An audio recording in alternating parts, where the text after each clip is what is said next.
Con la venia de la presidencia, Adelante, diputada. compañeras y compañeros legisladores. El Partido del Trabajo y su servidora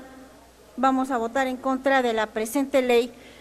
la de energía eléctrica y geotermia, por ser violatoria de derechos fundamentales. Al igual que en la ley de hidrocarburos, el capítulo 8, relativo al uso y ocupación superficial, regula la privación del derecho a la propiedad de manera arbitraria, sin satisfacer el derecho de acceso a la justicia de los propietarios.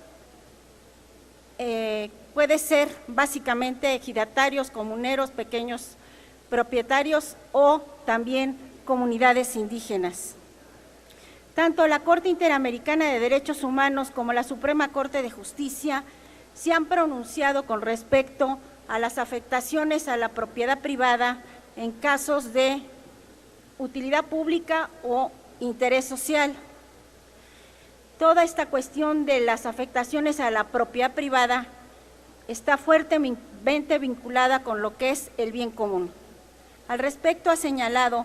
la Corte Interamericana de Derechos Humanos lo siguiente: es posible entender el bien común dentro del contexto de la Convención como un concepto, Convención Americana de Derechos Humanos, como un concepto referente a las condiciones de vida social que permiten a los integrantes de la sociedad alcanzar el mayor grado de desarrollo personal y la mayor vigencia de los valores democráticos. En tal sentido, puede considerarse como un imperativo del bien común la organización de la vida social en forma que se fortalezca el funcionamiento de las instituciones democráticas y se preserve y promueva la realización de los derechos de la persona humana. No escapa a la Corte, sin embargo, la dificultad de precisar de modo unívoco los conceptos de orden público y bien común, ni que ambos conceptos puedan ser usados tanto para afirmar los derechos de la persona frente al poder público, como para justificar, subrayo, limitaciones a esos derechos en nombre de intereses colectivos. A este respecto debe subrayarse que de ninguna manera podrían invocarse el orden público o el bien común como medios para suprimir un derecho garantizado por la Convención o para desnaturalizarlo o privarlo de su contenido real. Esos conceptos, en cuanto se invoquen como fundamento de limitaciones a los derechos humanos, deben ser objeto de una interpretación estrictamente ceñida a las justas exigencias, subrayo, de una sociedad democrática. Esto lo refirió la Corte Interamericana de Derechos Humanos en la opinión consultiva OC 585 del 13 de noviembre de 85. En otro caso, la Corte Interamericana de Derechos Humanos puntualiza las razones de utilidad pública e interés social a que se refiere la Convención comprenden todos aquellos bienes que por uso que serán destinados permitan el mejor desarrollo en una sociedad democrática. Para tal efecto, los estados deberán emplear todos los medios a su alcance para afectar en la menor medida otros derechos y, por tanto, asumir las obligaciones que esto conlleve al respeto a los derechos fundamentales de acuerdo a la Convención. De manera análoga al interés social, esta Corte ha interpretado el alcance de las razones del interés general comprendido en el artículo 30 de la Convención Americana, alcance de las restricciones, al señalar que el requisito según el cual las leyes han de ser dictadas por razones de interés general significa que deben haber sido adaptadas a la función del bien común.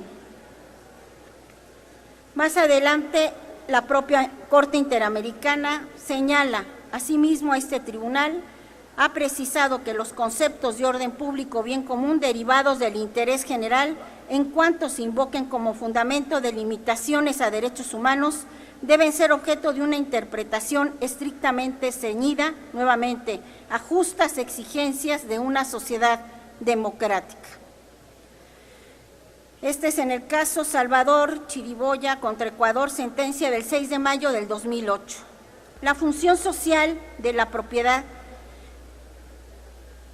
forma parte de un derecho de contenido esencial y que tiene que ver con el ejercicio de este derecho, en armonía con el bien común, esto es, que el derecho de propiedad no puede determinarse únicamente bajo la óptica de los intereses particulares y menos de empresas transnacionales o empresas con intereses mercantiles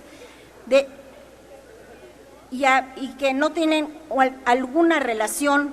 con los intereses colectivos de la nación. El concepto de utilidad pública fue interpretado también por la Suprema Corte de Justicia de la Nación y puntualiza la Suprema Corte: las autoridades expropiatorias con relación a la expropiación por causas de utilidad pública no solamente deben invocar alguna causa de utilidad pública para expropiar, sino que deben acreditar, subrayo, dicha causa en caso concreto de que se trate. Dicho en otros términos, la declaratoria de utilidad pública no debe basarse en una simple aseveración de la autoridad expropiante, sino que ésta tiene la obligación de demostrar y justificar que tal causa opera en cada situación concreta en relación con lo cual se expida o se haya expedido el decreto correspondiente. Suprema Corte de Justicia de la Nación, solicitud de modificación de jurisprudencia, tesis, Semanario Judicial de la Federación, diciembre del 2006. De todos estos casos, estoy por terminar, presidente. De todos estos casos, lo que reluce que en la regulación de la Ley sobre Energía Eléctrica, a partir del artículo 31 hasta el artículo 88, son contrarios a la propia Constitución en cuanto al respeto a derechos fundamentales, al derecho de propiedad y también a los diversos tratados internacionales regulados en el artículo 1 constitucional, con la misma jerarquía de la propia Constitución. Violan el derecho fundamental de acceso a la justicia y también del respeto al derecho a la propiedad. Es cuanto, diputado presidente. Muchas gracias, diputada.